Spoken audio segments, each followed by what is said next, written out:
Right? One of the reasons why I chose this question because it deals with the letters of the English alphabet. Okay, I hope you know that there are 26 letters on the English alphabet. That's very important. Among those 26, 5 of them are vowels. Okay, and then here we also have digits from 1 up to 9, which is the total number of digits is a 9. 0 is not part of the question, but sometimes they can put 0 so that can have a total of 10 digits. So here you've got 9 digits.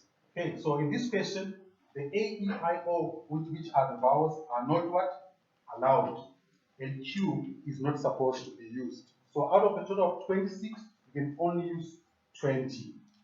Okay? Out of a total of 26 letters, you can only use 20. Now the question says the letters and digits may be repeated. Okay? The letters and digits may be repeated, which means you have to use the exponential form because of that way. Because of that way, you have to use the exponential form. That way, it's a very important way. Okay, so the question says, determine how many number plates with different codes can be made. Okay, so we have got 4 positions. In actual fact, there are 6 positions for letters, but we are not worried about the last 2 positions. Was those 2 positions based on the question? They are fixed positions. Okay, this position can only be taken by E and the other one by C. So we're going to have this scenario 11.1. Okay, we're going to have 1, 2, 3, 4. For the first 4, then 1, 2, 3, 4. That's for the digits. This one is for the letters. The last 2 are fixed. It means they can only be taken by E and a C. The only position which can change are those 8. Okay, since letters and digits can be repeated, the first position, the question says, determine how many number plates with different codes can be made. So the first position you can have 20, the second 20, the third 20, and the fourth 20. And then you use the counting, the fundamental counting principle. Alright? Then for the digits, again the digits can be repeated. Now there are 9 of them in total. So this position can be occupied by all 9. That's 9, that's 9, that's 9. So you can use the count. So number of, I'll just say number of plates. It will be equal to 20 to the power of 4 times 9 to the power of 4. Okay, just to remind you, under this section, it's very much possible to have very large answers. Sometimes in the billions. Okay, sometimes in the billions, it's very much possible. So don't doubt yourself if you get a very large answer. Okay, what answer do you get here to simplify that?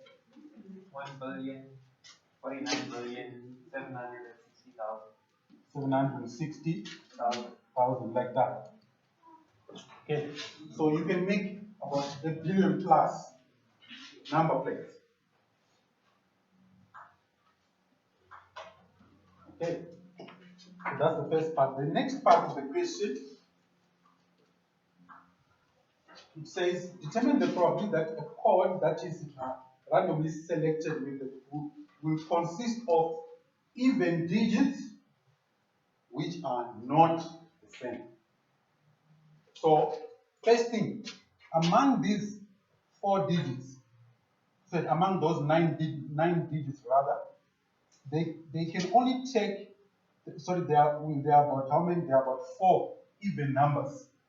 So those 4 even numbers can occupy any of those positions in such a way that you cannot repeat a digit.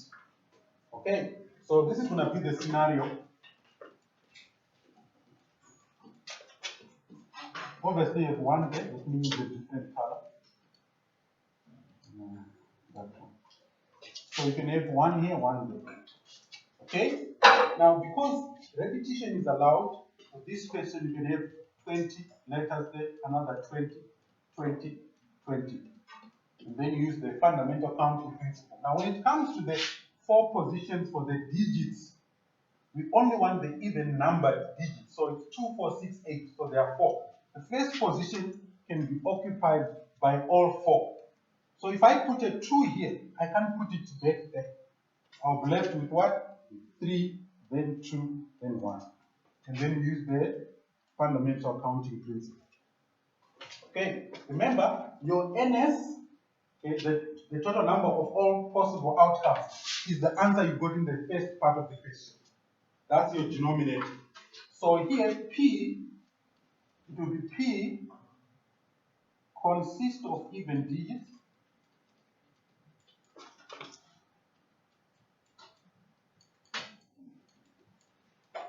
Okay, obviously, they are not the same. So it will be, whatever you get here, that's 20 to the power of 4 times 4 times 3 times 2 times 1 times 1, that's 12. Sorry, that's 24. 24. So times 24 all over 1,049,760,000. What answer do you get? I hope you are following what I'm doing. What answer do you get? 8 over 2,187. 8 divided by 2,000? 187. 187. Okay. So that's how you do the question.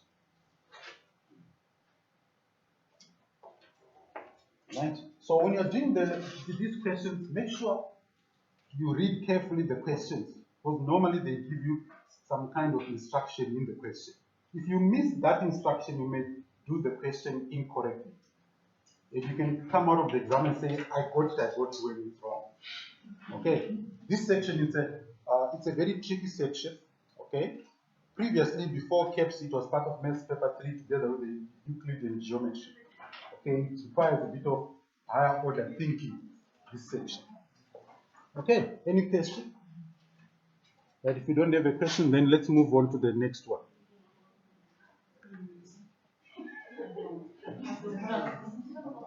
Let's look at this one now.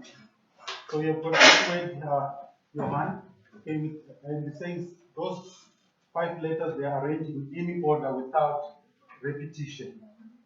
Because there is no repetition, you use the what? The factorial form. Okay, use the factorial form. Use the factorial form because of this, because of those 2 words. Okay, so the question says, what is the probability that the word Johan will start with the letter J and end with the letter A? Okay, so first thing you need to know, what is your NS for the question? Okay, let me do it here because I don't have space. So 13.1, you have got 5 positions. Okay, 1, 2, 3, 4. Okay, let me just use a different color. Like that one.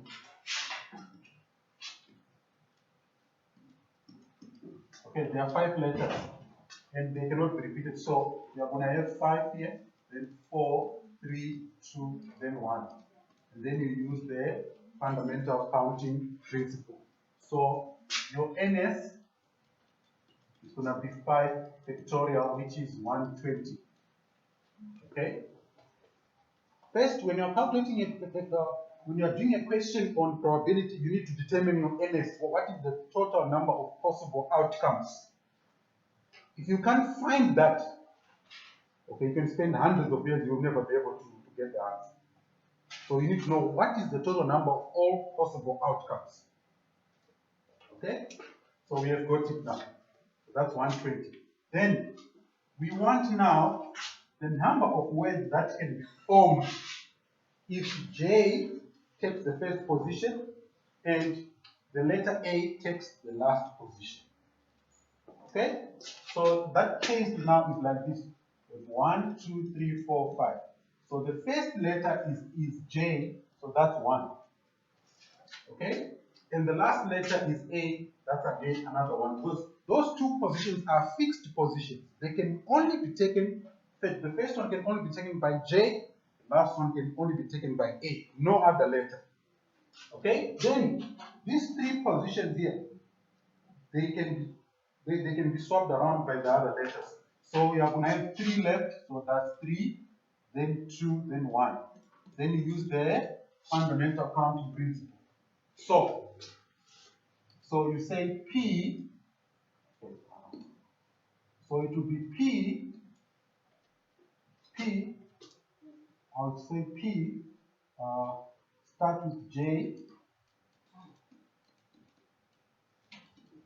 and end with A.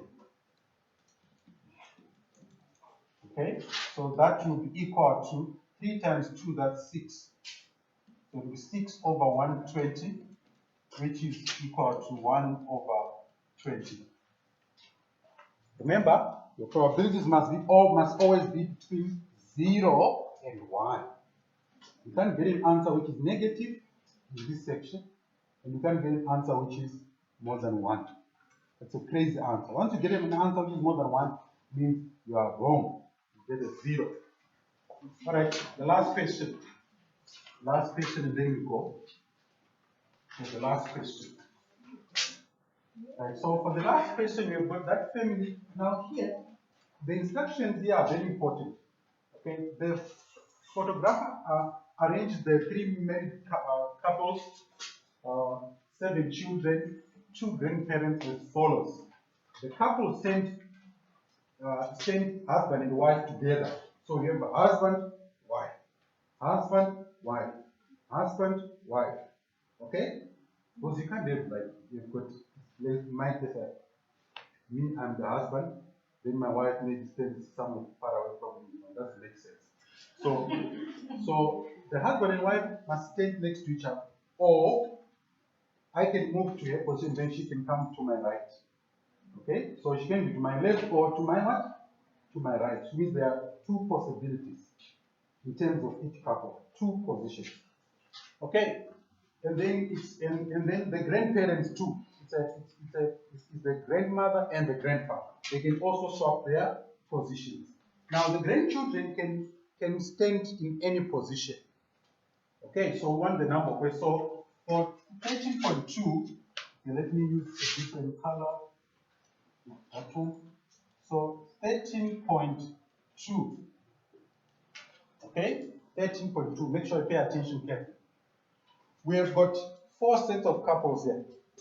Okay, but these 3, 1, 2, 3. Okay, first we can treat those 2 as 1 unit. That's 1 unit. That's 1 unit. But among themselves, they can also swap. And these 2 can also be treated as 1 unit, but among themselves, they can also swap. So the number of ways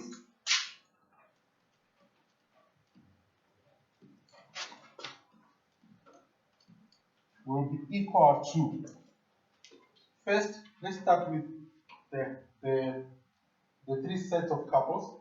So these 2, it will be 2 factorial times 2 factorial, okay, times 2 factorial. So I've dealt with the swapping among the couples. They are standing at the back, okay. Once they're standing at the back, they can also swap their positions as couples. So it's like me and my wife, we can move to another position, okay, either to our left or to our right, depending on where we are. Okay, so because of that, we have to also include times 3 factorial. Yes, because this couple, they can be here. They can also take that position. And this couple can be here or they can be there. This one can be here or there. So we have to take that into account. That's 3 factorial. Okay? I'm not done. Let's move on to the grandparents. The grandparents, okay, that's 2 factorial times, the grandparents is 2 factorial times the grandchildren who can stand anywhere. Okay, so that's 7 factorial. What answer do you get?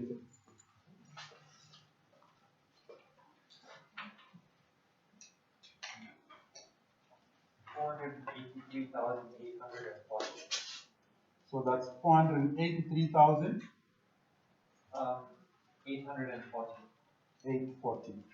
weights. Okay. So that's your final answer.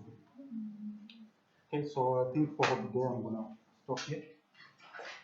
Okay, thank you very much for coming. All right, I have